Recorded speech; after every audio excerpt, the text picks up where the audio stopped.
और ये किया महाराजा मनु ने। शत्रुपा ने कि हम ऐसा तप करेंगे कि नारायण को ही प्रकट करेंगे। मैं ईश्वर को ही प्रकट करना चाहता हूं, अपने वीर में उसका विस्तार देखना चाहता हूं। 12 बरस तक वो तप करते रहे, पति और पत्नी। करें आहार शाक फल कंदा, सुमरई ब्रह्म सच्चिदा नंदा। ये मानस में चौपाई आई है उनके तप के लिए। आजकल शाकाहार की बड़ी चर्चा है पूरे संसार में। शाकाहार में भी एक और नई चीज आई है, वीगन।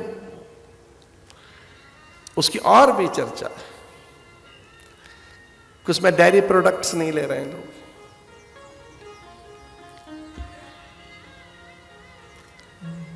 अरे भैया, हमारे भगवान कृष्ण तो गाय का दूध पीकर ही कहां पहुंच गए। वो तो ग्वाला गोपाल, उस जैसा अजय पुरुष, पूर्ण पुरुष, सनातन। चलो किसी कारण से ऐसा है भी तो उसके पीछे विविध विकृतियां हैं। पूरे संसार में इस बात का हल्ला मचा है कि गाय केवल एक ही देश में रहती है और जगह नहीं। गाय के नाम पर अन्य पशु हैं, वो गाय भारत में रहती है और कहीं नहीं। ये पूरे संसार भर में हल्ला है।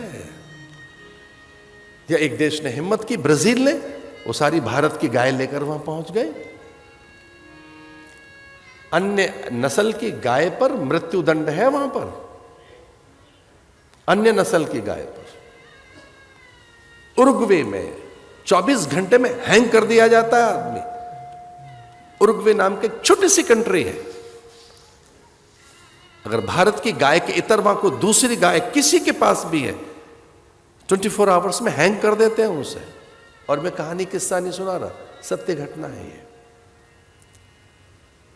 तो जो वीगन की बात आई है उसके पीछे भी कोई बात यही है कि उस दुग्ध ने, घृत ने, उन पदार्थों ने कई मानसिक विकृतियां पैदा की हैं। इसे लोगों को लगा कि नहीं, फिर हमको वीगन होना है, शाकाहार। तो ये वेजिटेरियन जो हैं लोग, शाकाहारी हैं, जानना चाहोगे क्या है?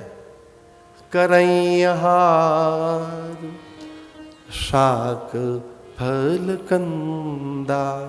कंद, फल, शाक, ये 3 चीजें अलग अलग हैं। जब आप वेजिटेरियन होने की बात करते हैं तो ये 3 चीजें बिल्कुल अलग हैं। शाक, फल और कंद। कंद किसे कहेंगे? जो धरती के नीचे है। फल और शाक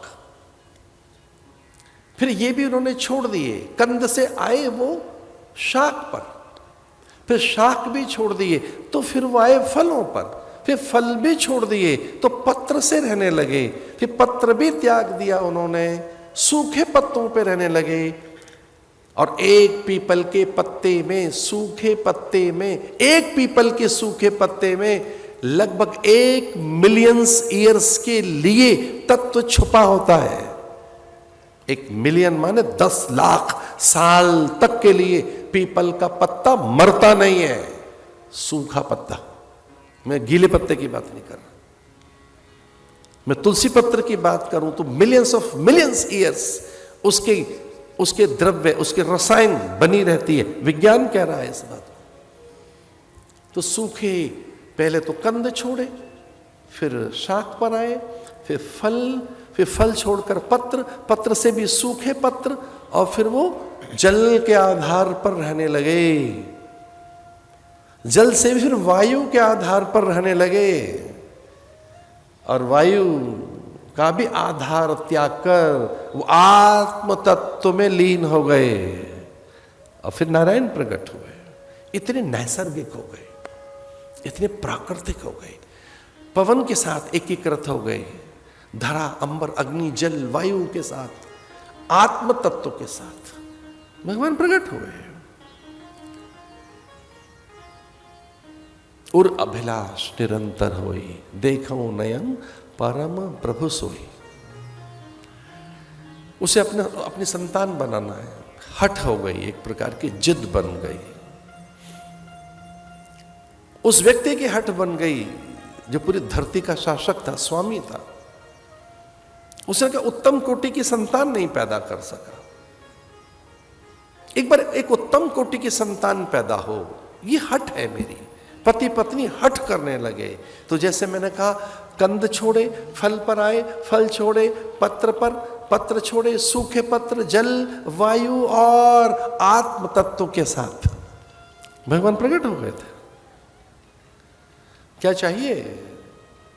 तो उन्होंने कहा आपको पता है, आपका पिता बनना चाहता हूं, मेरे पुत्र बनकर आओ।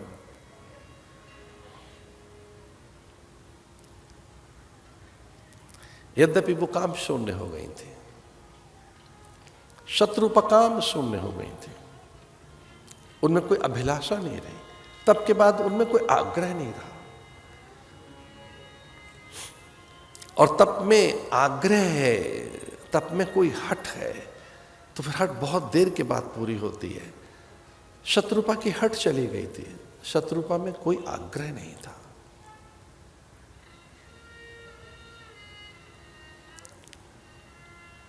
तप ईश्वर के विधान को समर्पित करता है, अब वैसे ही हो जाते हैं। तप उसके विधान को साचा मानता है। इसलिए इसमें पति पत्नी में एक बात हुई कि पत्नी सहज हो गई, शांत, अकाम हो गई। पति में इच्छा रही कि मुझे पुत्र मिले। भगवान ने आदेश दिया, दशरथ बनोगे तो पुत्र मिलेगा, जाओ। जब दशरथ बनोगे, ये कौशल्या बनकर आएंगी, मैं आंगन में आऊंगा। तो दशरथ थे ये मन। और शिव की आज्ञा मानकर वहां जब वो गए, तो अभी उनके आश्रम में पहुंचे भी नहीं थे, अभी उनके दर्शन भी नहीं हुए थे, अभी उनके आसन के निकट तक भी नहीं पहुंचे थे कि उससे पहले ही उनके भ्रम निर्मूल हो गए, अविद्या शिथिल हो गई। चूंकि वह अहिंसा, संयम, सत्य, अस्तेय, ब्रह्मचर्य इनका साधन है। जहां यम नियम नहीं है, वहां अध्यात्म बहुत दूर खड़ा है। सत्य, अस्तेय, ब्रह्मचर्य, अपरिग्रह, शौच, संतोष, तपस, स्वाध्याय, ईश्वर प्राणिधान, ये यम और नियम है। तो जिस योग की आप बात कर रहे हैं, समाधि की बात कर रहे हैं, साक्षात्कार की बात कर रहे हैं, कुंडलिनी जागरण की बात कर रहे हैं, वो बिना यम नियम के नहीं होगा। मैं बहुत आदर करता हूं योगियों का, योग का। ये बहुत बड़ी बात है कि ये युग योग का युग आया है। और कोई मुझसे पूछे कि 21वीं शताब्दी का जो अंत है और फिर जो आगे आने वाला युग है उसका नाम क्या होगा, तो मैं बड़े विश्वास के साथ कहता हूं कि वो युग योग का युग होगा। योगा युग, योग का युग होगा। और ये योग भारत ने समझा है, कर्म योग, ज्ञान योग, जप योग, लय योग, ध्यान योग। अरे विषाद को भी योग बना लिया यहां तो। विषाद योग, जो डिप्रेशन है, एंजाइटी है, स्ट्रेस है, दैट इज ऑल्सो योगा। तो जो गीता का पहला अध्याय है वो अवसाद योगी तो है, विषाद योग, विषाद, उसी में तो गीता जन्मी है। योगा कर्मशु कौशलम, एक और शब्द है मनोयोग। मनोयोग करो, ध्यान से करो, एकाग्रता से करो, लेकिन ये बिना यम नियम के सिद्ध नहीं होगा। ये स्थान ऐसा है जहां यम नियम की सिद्धि होती है। यम करते सत्य, अस्तेय, ब्रह्मचर्य, अपरिग्रह, अहिंसा। और वो स्वभाव में नहीं है तो योग सिद्ध नहीं होगा। गरुड़ जी का चित्त शांत हो गया जाकर, यहां उद्धव आए तो चित्त शांत हो गया। ये चित्त को शांत करने वाला, चित्त को एकाग्रता और निरोध देने वाला स्थान है। यहाँ अविद्या रहती नहीं। अविद्या किसे कहते हैं? अविद्या का अर्थ है जो असत्य को सत्य बताए, जड़ को चैतन्य बताए, अनित्य को नित्य बताए, असुचि को सुचि बताए, जो जड़ को चैतन्य बताए, जो पराये को अपना बताए। अरे ये शरीर भैया पराई चीज है, अपनी नहीं है, जोड़ तोड़ करके मिली है, ये जड़ है।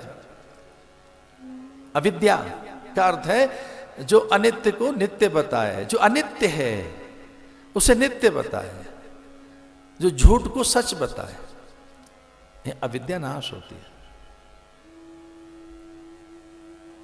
यहां भ्रम का नाश होता है, भय चला जाता है। भय का निवारण इसी स्थान पर होगा कथा में। और कोई मुझसे पूछे कथा का अर्थ क्या है, तो भैया जो सारी व्यथाओं का शमन करे वो ही कथा है।